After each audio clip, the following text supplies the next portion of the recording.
কিয়ামতের দিন নবী সাল্লাল্লাহু আলাইহি ওয়াসাল্লামের কাছে কোরআনে আছে, ফাকাইফা ইদা জিনা মিন কুল্লি উম্মাতিন বিশাহিদ ওয়া জিনা বিকা আলা হাউলাই শাহীদা। নবীকে বলছে আল্লাহ, বন্ধু আপনার উম্মতের প্রত্যেকের আমলনামা আমি আপনার হাতে দেখাবো, আপনার হাতে, আপনার সামনে পেশ করব, আপনি দেখে কথা বলবেন আমার কাছে। সুপারিশ আপনি কইরেন, মানা নাই, কিন্তু আপনি দেখা করবেন। রাসূলুল্লাহ সাল্লাল্লাহু আলাইহি ওয়াসাল্লাম যদি হাসরের ময়দানে এরকম আমলনামা খুলে উল্টায় আর পৃষ্ঠার পর পৃষ্ঠা দেখে ফজর নাই, জোহর নাই, আসর নাই, মাগরিব নাই, ঈশা নাই, শনিবার রবিবার, মদ জুয়া, অবৈধ উপার্জন, গান বাদ্য, নাটক, সিনেমা, জিনা, ব্যভিচার, বেহায়া, বেপর্দা সব উল্টায়। আল্লাহর নবী সাল্লাল্লাহু আলাইহি সাল্লাম তখন বলবে, উম্মত কি এটা? উম্মত আমার 23 বছরের এত চোখের পানির কথা একবারও মনে হয় নাই, কি আনছো এটা আমারে? উম্মত তুমি জানো না আমি যে তায়েফের পাথরের আঘাতে পুরা পিঠ চালনির মতো ঝাঁঝরা বানায় ফেলছে আমার? শোনো নাই তুমি? আমারে যে উহুদের ময়দানে দান দান শহীদ করে রক্তাক্ত করছে, তুমি শোনো নাই? আমি যে 14 দিন পেটে ক্ষুধার তাড়নায় পাথর বাঁধছিলাম, উম্মত তোমার মনে নাই?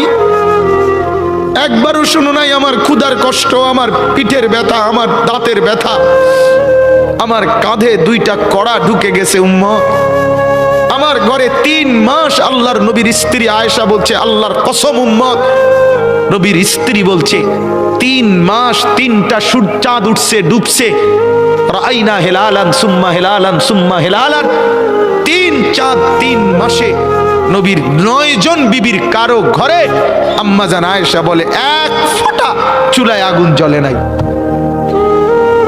মা আওকাদাত ফি আবিয়াতে রাসূলিল্লাহ নারু, নবীর একজন বিবির ঘরেও আগুন জ্বলে নাই। আল্লাহর নবীর স্ত্রী আয়েশা একদিন বলছিল নবীকে পিঠে হাত বুলাইয়া, ইয়া রাসূলুল্লাহ, স্বামী আপনার পিঠ ছিদ্র ছিদ্র কেন?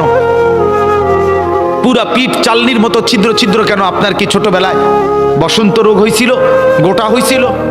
আল্লাহর নবী চোখের পানি ফেলে বলছে, আয়েশা তুমি জানো না আমার এই পবিত্র দেহে তো কোনোদিন মশাও বসে না, মাছিও বসে না, পোকা বসবে কেমনে? আমার পবিত্র দেহে তো হাঁটলে মেশকের গ্রান বের হয়, আমার পেশাব পায়খানাও তো কোনোদিন জমিনের উপরে 1 সেকেন্ড থাকে না, মাটি ফাঁক করে ভেতরে নিয়ে যায়, সেই আমার গায়ে গোটা হবে কেন? আয়েশা এগুলো আমার তায়েফের পাথরের আঘাতের রক্তের দাগ।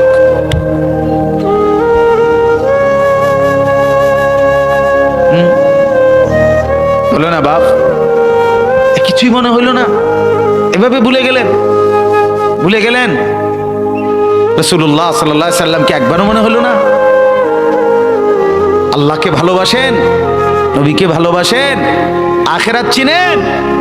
এই বাপ, আমি আপনাদের সন্তান, আমার বাবা আপনাদের মহল্লায় 43 বছর এই বড় মসজিদের ইমাম ছিলেন, 1 দিন 2 দিন না। আমি এই মাটিতে বড় হওয়া ছেলে, এই প্রাইমারি স্কুলের ছেলে, এখানেই বড় হয়েছি। এরা সব আমার আপনজন।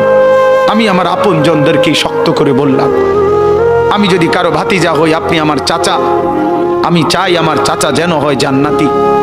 আমি যদি কারো নাতি হই আপনি আমার দাদা, আমি চাই আমার দাদা যেন হয় জান্নাতি। আমি যদি কারো ভাই হই বন্ধু, তো আমি চাই ভাই 2 ভাই মিলে একসাথে হই জান্নাতি। আল্লাহ তোমাকেও তৌফিক দেন, আমাকেও তৌফিক দেন। দোয়া করি বাপ, দোয়াও চাই। জিন্দগি বদলান যুবক, জিন্দগি বদলাও। দিবা নিশির ফিকির আমার, জিন্দগি চেঞ্জ করেন, জীবন চেঞ্জ করেন। ফজরের নামাজে অভ্যস্ত হন। আল্লাহর কসম বন্ধু, ফজরের নামাজ যে পড়বে না সে ইমাম মাহাদিকে খুঁজে পাবে না।